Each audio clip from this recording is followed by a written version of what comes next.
Terça, 7 de setembro. Verso para memorizar.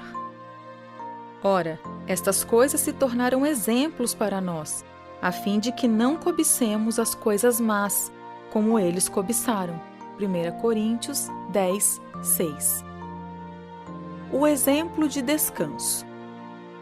Além dos exemplos que vimos, a ideia de tipos e símbolos também pode ser aplicada ao conceito bíblico de descanso. Vamos observá-la no livro de Hebreus, no Novo Testamento. Ouça Hebreus 4, 1 a 11. Portanto, visto que nos foi deixada a promessa de entrar no descanso de Deus, tenhamos cuidado para não parecer que algum de vocês deixou de alcançá-la, porque também a nós foram anunciadas as boas novas, exatamente como aconteceu com eles. Mas a palavra que eles ouviram não lhes trouxe proveito, porque não foram unidos por meio da fé com aqueles que a ouviram.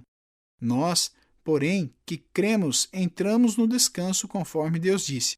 Assim, jurei na minha ira: não entrarão no meu descanso. Ele disse isso, mesmo que as obras já estivessem concluídas desde a fundação do mundo, porque em certo lugar, assim disse a respeito do sétimo dia. No sétimo dia, Deus descansou de todas as obras que tinha feito. E novamente, no mesmo lugar, não entrarão no meu descanso. Visto, portanto, que resta entrarem alguns naquele descanso e que por causa da desobediência não entraram aqueles aos quais anteriormente foram anunciadas as boas novas, de novo determina certo dia, hoje, falando por Davi, muito tempo depois, segundo antes tinha sido declarado: hoje, se ouvirem a sua voz, não endureçam o coração. Ora, se Josué lhes tivesse dado descanso, não falaria posteriormente a respeito de outro dia. Portanto, resta um repouso sabático para o povo de Deus, porque aquele que entrou no descanso de Deus, também ele mesmo descansou de suas obras, como Deus descansou das suas. Portanto, esforcemo-nos por entrar naquele descanso, a fim de que ninguém caia, segundo aquele exemplo de desobediência. Pergunta 3. A que se refere a promessa remanescente de entrar em seu descanso? A experiência de Israel no Êxodo e as peregrinações no deserto apresentam uma percepção adicional sobre a ideia de entrar no descanso de Deus? O tema da perseverança e da fidelidade é importante nesse texto. Embora fale sobre o sétimo dia, o sábado, o foco principal desses versos e do que vem antes, Hebreus 3, 7 a 19, é o chamado para o povo de Deus perseverar na fé, permanecer fiel ao Senhor e ao Evangelho. Essas passagens lembram o leitor de levar a sério as lições aprendidas com a direção de Deus no passado, a fim de que ninguém caia segundo aquele exemplo de desobediência. Devemos dar atenção a essa oportunidade. Israel ouviu o Evangelho, mas a palavra não lhes trouxe proveito. Em vez de ter sua fé fortalecida pela confiança e obediência, o povo escolheu a rebelião e, portanto, nunca experimentou o descanso que Deus desejava para eles.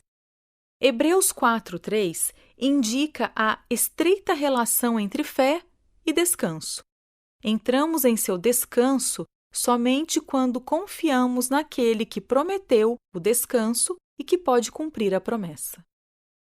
Ouça Hebreus 4:3. Nós, porém, que cremos, entramos no descanso conforme Deus disse. Assim, jurei na minha ira: não entrarão no meu descanso. Ele disse isso, mesmo que as obras já estivessem concluídas desde a fundação do mundo. Pergunta 4. Qual era o principal problema das pessoas às quais o texto se refere? Que lição podemos extrair desse verso para nós, a quem foram anunciadas as boas novas, exatamente como aconteceu com eles? Ouça Hebreus 4, 2 e 3. Porque também a nós foram anunciadas as boas novas, exatamente como aconteceu com eles. Mas a palavra que eles ouviram não lhes trouxe proveito, porque não foram unidos por meio da fé com aqueles que a ouviram. Nós, porém, que cremos, entramos no descanso conforme Deus disse. Assim, jurei na minha ira: não entrarão no meu descanso. Ele disse isso mesmo que as obras já estivessem concluídas desde a fundação do mundo. Pergunta 4. Qual era o principal problema das pessoas às quais o texto se refere? Que lição podemos extrair desse verso para nós, a quem foram anunciadas as boas novas exatamente como aconteceu com eles? Os cristãos primitivos tinham aceitado a revelação anterior de Deus, chamada de Antigo Testamento, e acreditavam que Jesus era o Cordeiro de Deus, o sacrifício pelos seus pecados. Pela fé no sacrifício, experimentaram a salvação e o descanso que recebemos nele.